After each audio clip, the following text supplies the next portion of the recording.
जय हिंद दोस्तों, श्याम एकेडमी में आपका एक बार फिर स्वागत है। आज हम पर्यावरण महत्वपूर्ण प्रश्न श्रृंखला का पार्ट 3 लेकर आए। इसके पहले भी 2 पार्ट डाल चुके हैं और इसी प्रकार से हिंदी और बाल विकास की भी पार्ट चल रहे हैं। जिन्होंने भी पुराने लेक्चर नहीं देखे जाकर पुराने लेक्चर देख लीजिए।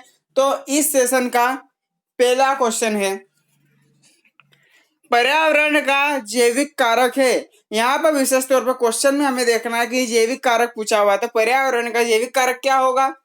मृदा, वनस्पति, वायु या तापमान। तो जैसा कि हम जानते हैं कि मृदा, वायु और तापमान ये तीनों अजैविक है, लेकिन वनस्पति जैविक है। तो इसका राइट ऑप्शन क्या होगा? बी। तो पर्यावरण का जैविक कारक है वनस्पति।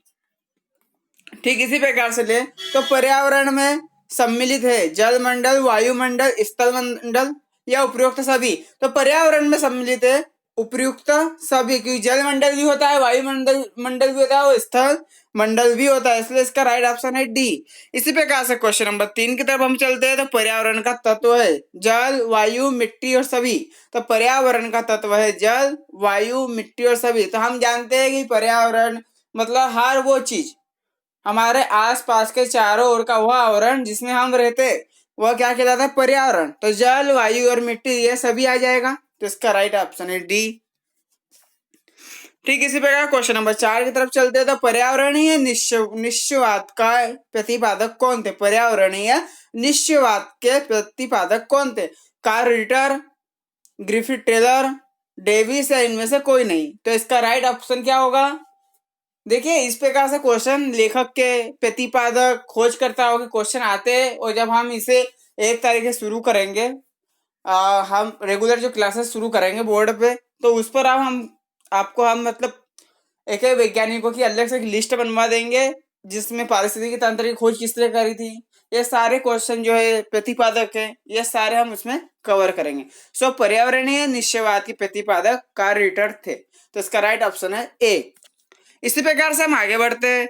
तो क्वेश्चन नंबर 5 प्रभावकारी दशाओं का वह संपूर्ण योग जिसमें जीव रहते हैं कहलाता है। प्रभावकारी दशाओं का वह संपूर्ण योग जिसमें जीव रहते कहलाता है। वायुमंडल, जैवमंडल, पर्यावरण या जलमंडल। तो जैसा कि हम जानते हैं कि हमारे चारों ओर का वह आवरण जिसमें हम रहते हैं क्या कहलाता है? पर्यावरण कहलाता है। तो इसका राइट ऑप्शन भी क्या होगा? 5वें का सी होगा, पर्यावरण। ठीक इसी प्रकार क्वेश्चन नंबर 6 की तरफ हम चलते। तो पर्यावरण के घटकों में आप किसे शामिल करेंगे? जल, वायु, मृदा या उपरोक्त सभी। घटकों में आप किसे शामिल करेंगे? तो घटकों में पर्यावरण के घटक तो जल भी है, वायु भी है, सूर्य का प्रकाश भी है, मृदा भी है, पेड़ पौधे भी है, मानव भी है, सभी होते हैं। तो पर्यावरण के घटकों में आप किसे शामिल करेंगे? तो इसका राइट ऑप्शन है डी, उपरोक्त सभी। ठीक इसी प्रकार से हम आगे ले तो क्वेश्चन नंबर 7 की तरफ हम आगे बढ़ते। भौगोलिक अध्ययन में कितने प्रकार के पर्यावरण शामिल है? 1, 2, 3, 4। तो बताइए कितने प्रकार के हैं? तो भौगोलिक अध्ययन में 2 प्रकार के पर्यावरण होते हैं, जिसको हम जब पर्यावरण क्लास में हम अच्छी डिटेल से देखेंगे। सो क्वेश्चन नंबर 8 की तरफ हम आगे बढ़ते हैं। पर्यावरण को ऊर्जा प्राप्त होती है कोयला से, पेट्रोलियम से, आणविक शक्ति से या सूर्य से।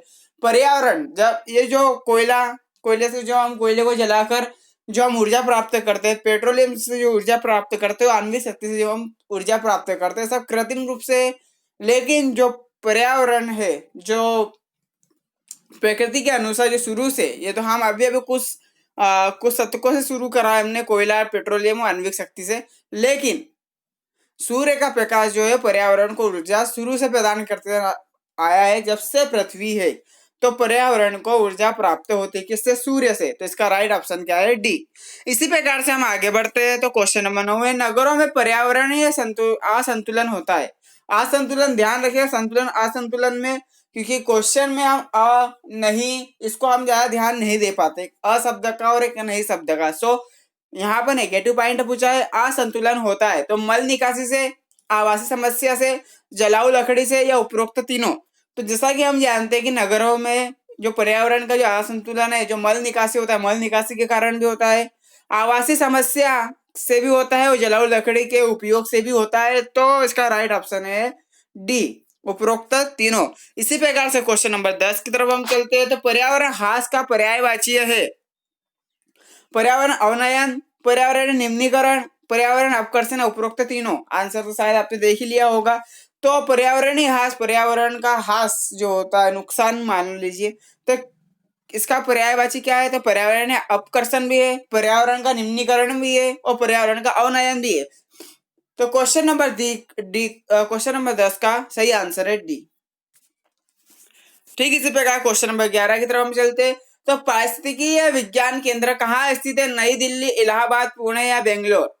तो पारिस्थितिकी विज्ञान केंद्र बेंगलोर में स्थित है। इसी प्रकार से अगर देहरादून देते थे तो आप उलझ जाते हैं यहाँ पर। तो पारिस्थितिकी विज्ञान केंद्र कहाँ स्थित है? बेंगलोर। इन सभी के पर्यावरण से रिलेटेड जितने भी अनुसंधान है, जितने भी संगठन है, सबको हम एक बार एक डिटेल में देख लेंगे। एक ही दिन में एक वीडियो में हम समाप्त कर देंगे।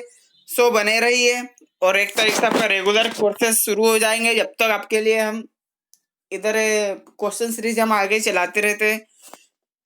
तो क्वेश्चन नंबर 12 कहता है पारिस्थितिकी शब्द को परिभाषित करने वाले पर्यावरणविद है?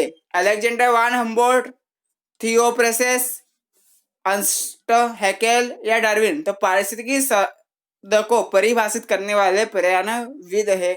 तो इसका राइट ऑप्शन है सी। इसी प्रकार क्वेश्चन नंबर 13 की तरफ हम आगे बढ़ते। तो डार्विन का उद्विकास का सिद्धांत आधारित है? उपयोग अनुप्रयोग पर, उत्परिवर्तन पर, प्राकृतिक वर्ण पर या उपरोक्त सभी? क्या होगा इसका राइट आंसर? डार्विन का उद्विकास का सिद्धांत, इसका राइट ऑप्शन है बी, उत्परिवर्तन।